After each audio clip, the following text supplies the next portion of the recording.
Joe always says I pick the unknown song when it's his turn. Might be some truth to that.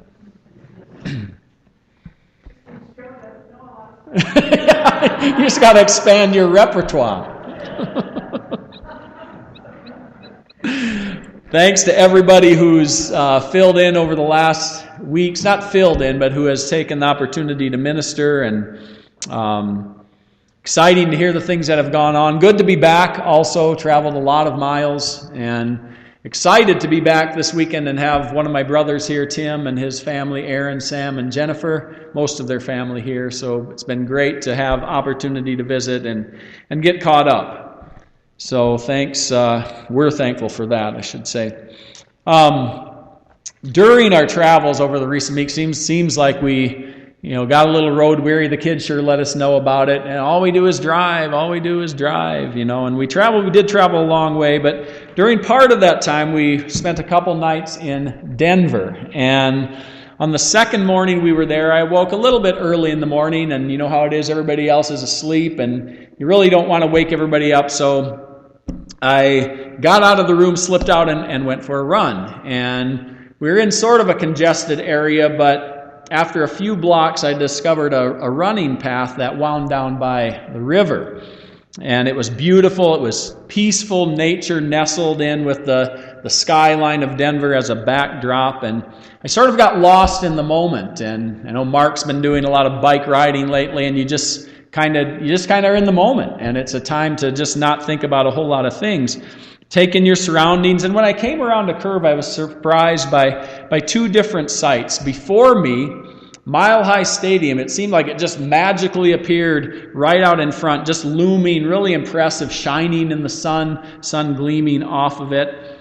But at that same moment when I came around the curve, to my left appeared a young man, homeless, sleeping under a bridge in the morning shade. Had a shopping cart there, all his belongings probably in that shopping cart. And that scene struck me on multiple levels, and it really has stayed with me over these past days and weeks. In front of me, the stadium rose up, and it was a gleaming sign of prosperity. But beside me, a young man lay in rags, in poverty, and the world rushes on with our pursuits and our goals and the things we pursue and our comforts and our success and our fame. While along our path every day, every single day, people are languishing, silently crying out. And the question comes, will anyone care?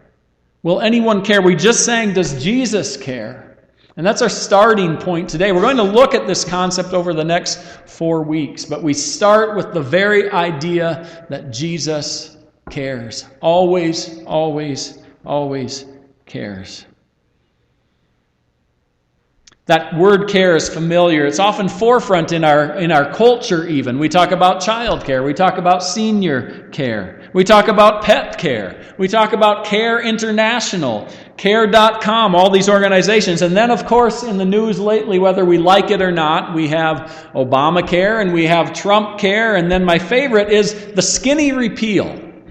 The skinny repeal. I thought it sounded like a latte. I'll have the skinny repeal. Toss tall soy milk, 1 shot of vanilla-free, sugar-free vanilla. I contend that caring, the word care, is utterly Christian term. It comes from Christ. It's a sign of Christ. I would also say that we have become lackadaisical, even careless about care. As believers, too. We've watered down biblical concepts and stories so that our lives don't offend, so that we don't rub somebody the wrong way. We don't overstep our bounds. There was one church worker that felt that some of the stories even of the Bible, especially for children, they're just too graphic, too down and dirty, too difficult, too demanding for impressionable young children. So for the children's story one Sunday, he just bypassed all that, and he had this modern day warm and fuzzy tale that was really Really just blah, non-offensive, non-threatening, no demands, and he told the story, and when he got done, he asked, "So children, what does this story mean?" And it was dead silent. No one responded. It even got uncomfortable, that kind of silence. Finally, a little girl piped up and she shouted, "Nothing!" You might call us good, or you might call us bad, speaking as a church now and as individual believers. But don't let it ever be said of our church and our worship and our lives that what they mean, that what they convey, that what they stand for, that the impact they have amounts to nothing. We look at Christ's sacrifice as believers, and especially the cross, and we say, "I'm so glad that Jesus did that for me." And it's true that he did, and we should be thankful. He died on the cross. But we say it meaning that he did it. I don't have to. He died on the cross. I don't have to. He gave his life. I don't have to. He suffered. I don't have to. He cared so much that I don't have to. He freed me to take care of my own concerns, is where we go with that. And I think tell that to Jesus' disciples, the majority of whom were crucified, even though Jesus had already died for them. Tell that to believers in AD 70 when they were led away from Jerusalem, many of them killed, and marched to Rome, those who weren't killed, and paraded in front of the emperor and put in front of all sorts of terrors. Tell that to modern day believers who are being put to death around the world. To the Christians in more than 60 countries who face persecution from the government or neighbors for caring like Christ. And tell it to yourself wherever you go. Maybe as you leave your comfortable hotel room and run past a homeless person under a bridge. Where does care begin? Because that's where we start today. Listen to Paul's words in Philippians, the 2nd chapter. If you have a Bible, I'll give you a moment to turn there. Philippians chapter 2.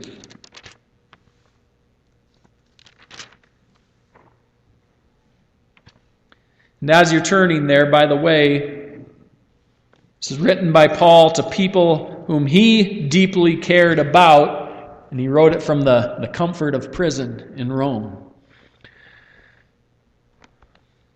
Philippians chapter 2, verses 1 through 11.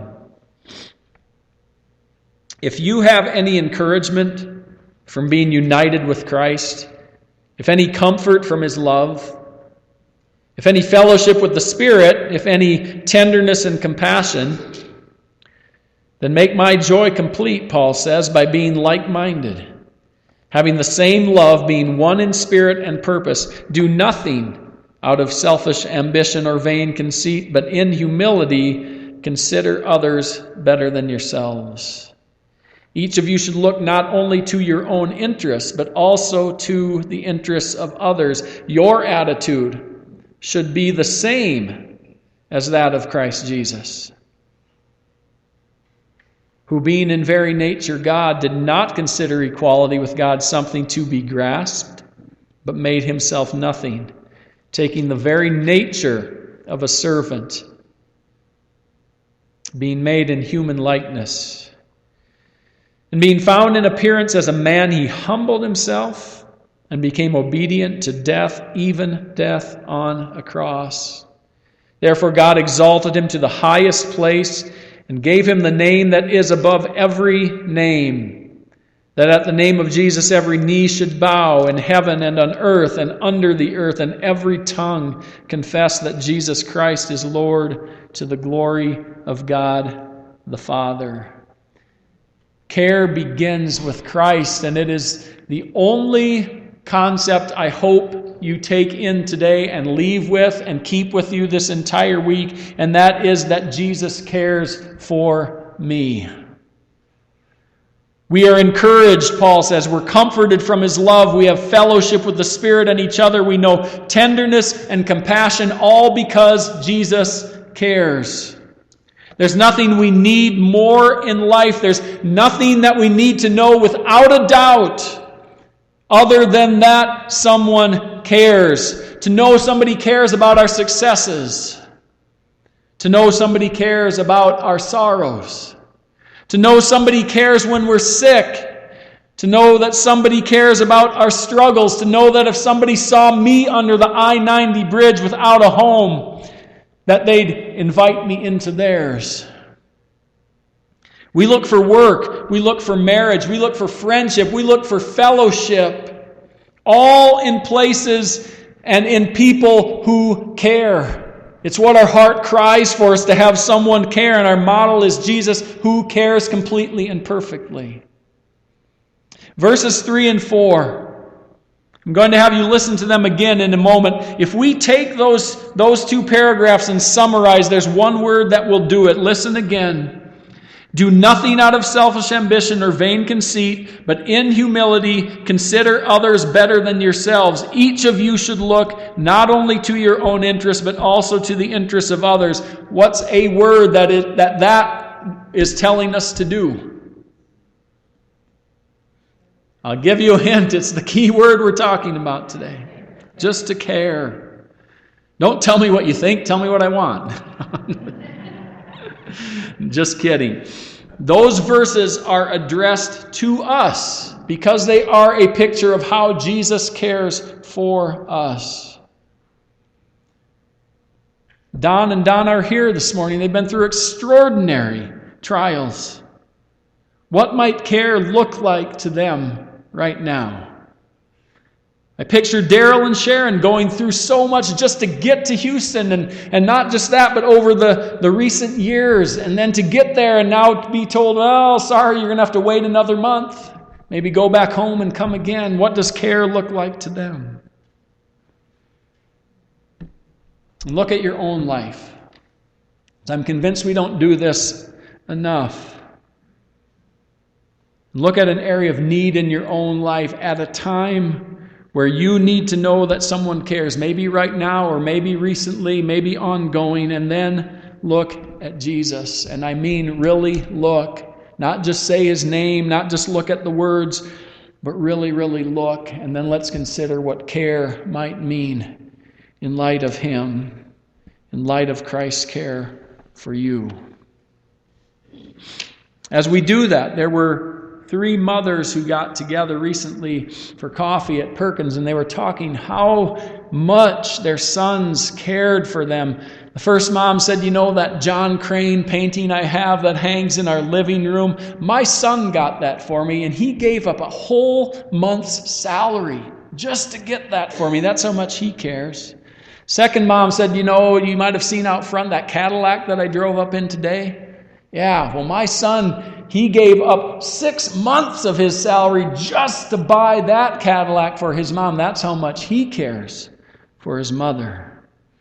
And third mom said, well, that's all well and good, but really, in comparison, that's nothing. My son right now is in intensive counseling with a therapist, 5 sessions a week, and you know what he talks about in every session? Me. That's how much he cares for me. I'm sorry. First sign of care in Jesus is what he gives up for us. I'm not sure if we think about that a lot, but Jesus gives up an awful lot for us. Not a month or 6 months earning, not a little time out of his schedule, but Jesus gives up his very position for us. He takes off the nature of God and comes to blend in with us. I'm not exactly sure what his God nature looked like, but in comparison to what he was, Jesus made himself nothing. Meaning that he cared so much that he had total disregard for what his position was. Total disregard for his well-being and his nature. He didn't consider it. He didn't think about it. He didn't say, I don't know, but he just gave it up for us. Care became Jesus' position. He thought about what it meant for us. During seminary is a time I might point to in life where it felt like we gave up a lot. We did what we needed to survive, worked all kinds of jobs. And I worked for a time in children's ministry as an intern. And one of the big things that was being done in that position was that we put on a musical for the entire congregation, some 700-800 odd folks. And it was 40 first through sixth graders in this production and me with them. Because for some reason the children's pastor had this great idea that it would be believable to have all these 3 to 4 foot characters out there and then me thrown in with them. I was supposed to become one of them. A little bit like Gulliver's Travels, the Lilliputians or whoever those little ones were. And not only did I tower above them, but I was given the role as superhero. So I wore this flesh-colored muscle suit and tights and a handmade cape flapping behind me. And I remember rushing out on stage in front of all these people and declaring in front of them, "I'm Captain Bible." And this little girl came up to me and she said, "Whoa, you're strong." And then, I did one of these and she felt my fake biceps and they squished. She looked up at me and she said, "Oh, you're fake." I was sent to the least of these and exposed as a fake. Jesus came to the least of these and he took on our nature. He became a servant. Nothing fake about it. He's as real as it gets. If I'm honest, I could say back in some of those days that, I'm just here until I get my degree and then I'll go out and be a real pastor. I'll be done with this Captain Bible costume and these rugrat ankle biters. Honestly, I thought that sometimes. This was Jesus' destination. He came because he cared. He walked amongst all us 3 to 4 footers for real. Walked amongst us, served us. Because the best way Jesus showed us to care was to actually be us, to put himself in our position.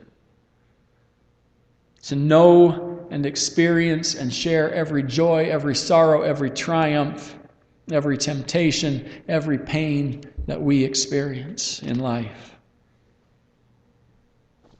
Sometimes in culture and even in church, I guess, caring can be the popular thing to do. It can look good. It can be in vogue. It can promote or secure our positions. We can get recognition, even awards sometimes. So caring becomes sort of popular.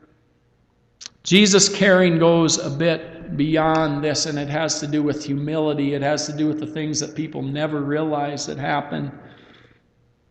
For Jesus to care meant that, yes, he'd provide food and he would do miracles, and for those things he became very popular, but he would also say and do the hard things in people's lives. He would speak things that sometimes cut to people's very core and left them for a time broken because they were so honest. Things that would really, really help you if you could hear and accept them in your life. Jesus did that too. For those things he didn't become popular, he became reviled. For those he was arrested, for those he was brutalized, for those he was put to death, even death on a cross. In being praised, as well as in being persecuted, Jesus remained the same, which requires much humility. It only happened because he cares. Jesus' care factor never, ever wavers. And invite you this morning to close your eyes, if you would, with only one thought, and that being of Jesus' care for you.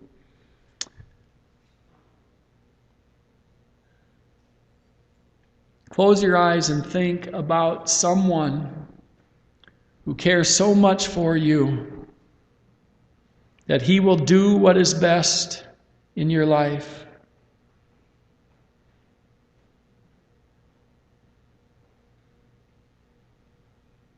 When was the last time you thought just how much Jesus cares for you? Not that it has made life easy, we know that. But Jesus knows every single detail of you this morning, inside and out. His care factor for you is not more because you've maybe been good lately, or it's not less because you haven't been so good lately. Jesus sees you right where you are, as beautifully and wonderfully made.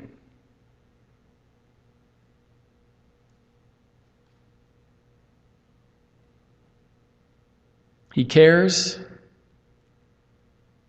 as you ace a test, and He cares when you don't get the job. He cares when you're living in recognition of Him, but also when you don't sense He's there or even pay attention to Him. He's even there when you blame Him and accuse Him of not caring. Jesus cares this morning if you're celebrating and enjoying fellowship,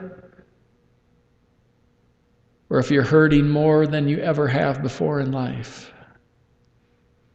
You are never outside the boundary of Jesus' care. And the only thing I hope and pray for you this week is that you think about that you ponder it, that you live in it. As you get up in the morning, Jesus cares. As you spend time on the road, Jesus cares. When the day closes and wherever you go, Jesus cares. Jesus, I thank you this morning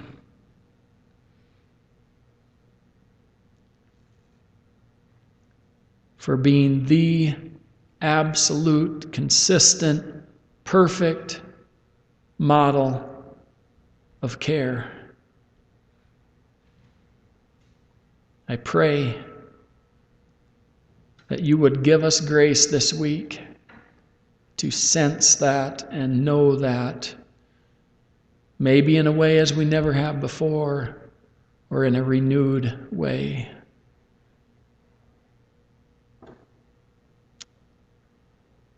Thank you. In your name, amen.